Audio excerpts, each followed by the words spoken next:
आपको Apple company का नाम एप्पल होने का वजह पता है? क्या आपको ये पता है कि एप्पल का लोगो 5 बार चेंज हो चुका है? क्या आपको ये पता है कि एक टाइम पे एप्पल के पास फंड्स नहीं थे प्रोडक्ट्स बनाने के लिए? क्या आपको आईफोन, आईमैक या आईपैड में रहने वाला आई का मतलब पता है?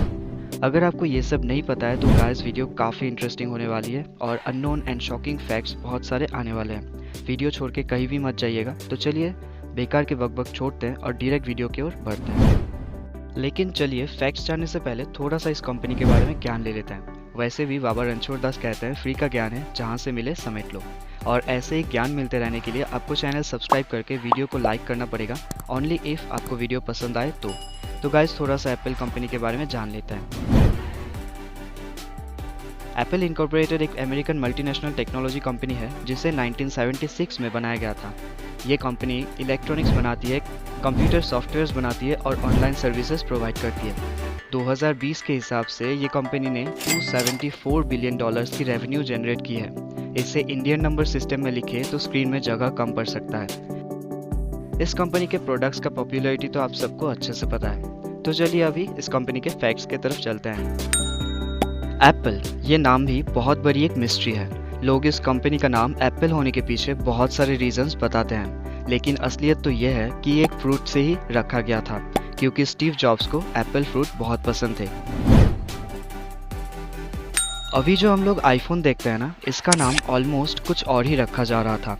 कंपनी के लोगों ने इसका नाम मोबी, टेलीपॉड, ट्राइपॉड जैसे नाम सजेस्ट किए थे। एप्पल कंपनी के स्मार्टफोन्स का नाम तो आईपॉड भी कंसिडर किया गया था, लेकिन फाइनली आईफोन ही रखा गया। अब इसके साथ जुड़ा एक और फैक्ट, आईमैक है ना, ये उन लोगों ने 1998 के अगस्त महीने में लॉन्च किया था। लेकिन क्या आपको इसके आई का मतलब पता है? कोई बात नहीं, मैं बताता हूँ। आई का मतलब है इंटरनेट। सिर्फ 2 स्टेप में तब उन लोगों का कंप्यूटर वेब से कनेक्ट हो जाता था, इसीलिए इधर आई का मतलब है इंटरनेट। कंपनी का ये भी कहना है कि आईफोन और आईपैड्स में जैसे आई रहता है, उस आई का मतलब है इंडिविजुअलिटी और इनोवेशन। दोस्तों, अगर आप केमिस्ट्री में इंटरेस्ट रखते हो तो आपको पीरियोडिक टेबल के बारे में ज़रूर पता होगा। इस टेबल में 118 एलिमेंट्स हैं, लेकिन फैक्ट ये है कि एक आईफोन बनाने में 75 एलिमेंट्स का यूज़ होता है। एप्पल कंपनी बनने के बाद से 30 साल तक इसका नाम एप्पल कंप्यूटर था, लेकिन 2007 में इसका नाम एप्पल इनकॉर्पोरेटेड रखा गया था। ये लोग कंप्यूटर वर्ड हटा के ये समझाना चाहते थे कि एप्पल कंपनी सिर्फ कंप्यूटर नहीं, पूरे इलेक्ट्रॉनिक मार्केट में एक्सपांड कर रही है। क्या आपको पता है एप्पल मैकबुक्स के बैटरीज बुलेट प्रूफ होते हैं? सबको यही पता है कि एप्पल कंपनी के फाउंडर 2 लोग हैं, जो कि करेक्ट नहीं है। स्टीव जॉब्स और स्टीव वॉजनियक के साथ एक तीसरा बंदा भी था जिसका नाम था रोनाल्ड उवाइने। दोस्तों, आपको बता दें एप्पल कंपनी का 10% शेयर इस तीसरे बंदे ने सिर्फ $800 में बेच के कंपनी छोड़ दिया था, वो भी कंपनी बनने के सिर्फ 12 दिन बाद। हालांकि उसे उस $800 के साथ $1500 का एक एक्स्ट्रा पे आउट भी मिला था। लेकिन आपको इस फैक्ट के साथ जुड़ा और एक फैक्ट बताते हैं, सुनिए।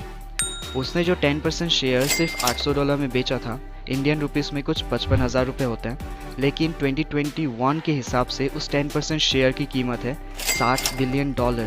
सोचिए अगर वो बंदा जिंदा है तो अपने किए पर कितना पछता रहा होगा। लेकिन उसे पूछने पर उसने कहा कि उसे कोई फर्क ही नहीं पड़ता है। अब बात करते हैं एप्पल के लोगो के बारे में। सबसे पहला लोगो इस कंपनी का कुछ इस तरह का था, जिसमें सर आइजैक न्यूटन को देखा जा सकता है एप्पल पेड़ के नीचे बैठे हुए। बाद में चेंज करके इसे सिर्फ एक एप्पल का रूप दिया गया था। आप स्क्रीन पर एप्पल कंपनी के लोगो को देख सकते हैं, कैसे न्यूटन वाले लोगो से अभी का ये खाया हुआ टुकड़ा एप्पल आया है। ये फैक्ट सुनने में अजीब लग सकती है, लेकिन है पूरा 100% सच। दोस्तों, अगर आपके पास एप्पल का मैकबुक है तो उसे यूज़ करते वक्त कभी भी स्मोक ना करें, और अगर आसपास कोई स्मोक कर भी रहा है तो उसे भी रोकें, क्योंकि अगर ऐसा करते हैं तो आप इसका वारंटी खो देंगे। ये जो हम लोग लोगो देखते हैं ना, इसके पीछे भी बहुत अलग अलग रीजंस बताया जाता है, हालांकि वो सब सच नहीं है। स्टीव ने लोगो डिज़ाइनर को एप्पल का लोगो बनाने के लिए कहा था, तब उस डिज़ाइनर ने 2 लोगो दिखाया था, एक पूरा एप्पल और एक दूसरा एप्पल जो कि हम अभी देखते हैं खाया हुआ। स्टीव को बस ये खाया हुआ पसंद आया था, इसीलिए आज हम लोग इसी लोगो को सब जगह देखते हैं। एप्पल कंपनी का स्लोगन है ना, थिंक डिफरेंट ये पहली बार यूज़ हुआ था 1997 में एक टीवी एडवर्टाइजमेंट। इसके बाद से एप्पल का स्लोगन हो गया था थिंक डिफरेंट। एप्पल कंपनी इतने प्रॉफिट में थी कि साल 2011 में इस कंपनी ने $76.4 बिलियन रिजर्व कर लिए थे, जबकि यूएस ट्रेजरी में तब सिर्फ $73.7 बिलियन से रिजर्व थे। कहा जाता है हार्वर्ड यूनिवर्सिटी में भी सीट लेना आसान है, लेकिन एप्पल स्टोर में जॉब लेना बहुत टफ है। किसी को हायर करने से पहले उन्हें अच्छे तरह से जांचा जाता है। ऐसा भी कहा जाता है कि 9 महीने तक ये जांच पड़ताल का प्रोसेस चलता है, फिर जाके किसी को एप्पल में हायर किया जाता है।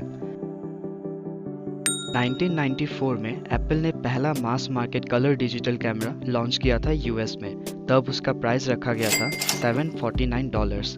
2 मॉडल निकाला था इस कंपनी ने, लेकिन बाद में 1997 में स्टीव ने इस प्रोडक्ट को बंद कर दिया था। 90s के टाइम पे एप्पल कंपनी को बड़ा ऑर्डर मिला हुआ था, उनके पास पार्ट्स खरीदने के लिए भी फंड नहीं थे।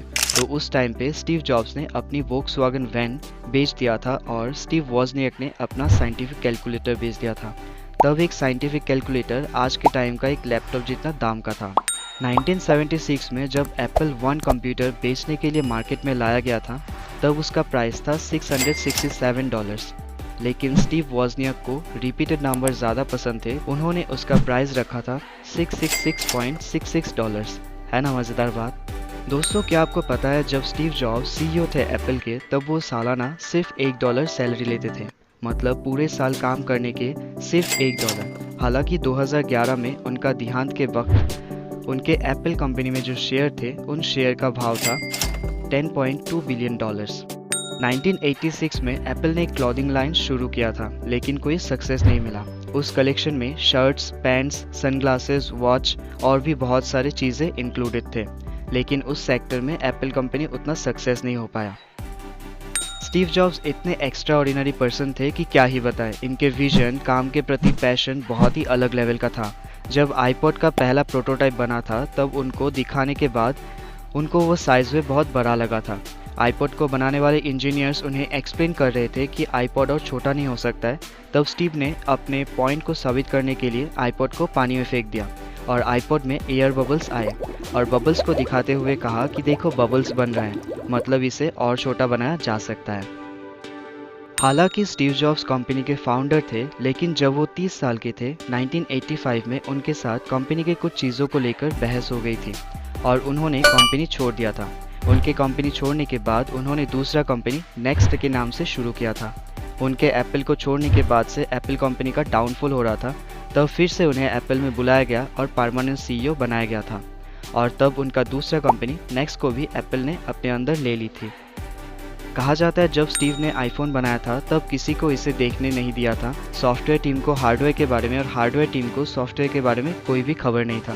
फाइनली 2007 में 9:41 पे उन्होंने आईफोन को सबके सामने पेश किया था और इसीलिए आईफोन के जितने भी बड़े प्रोडक्ट्स होते हैं, उनके सारे एड्स सुबह के 9:41 ही दिखाई जाती है। हालांकि ये टाइम पूरा कंफर्म नहीं है, ये टाइम 9:41 से 9:42 के बीच में ही था। अगर आप इतना तक वीडियो को देख रहे हैं तो इसे लाइक करके चैनल सब्सक्राइब कीजिए और वीडियो को प्लीज़ शेयर कीजिए।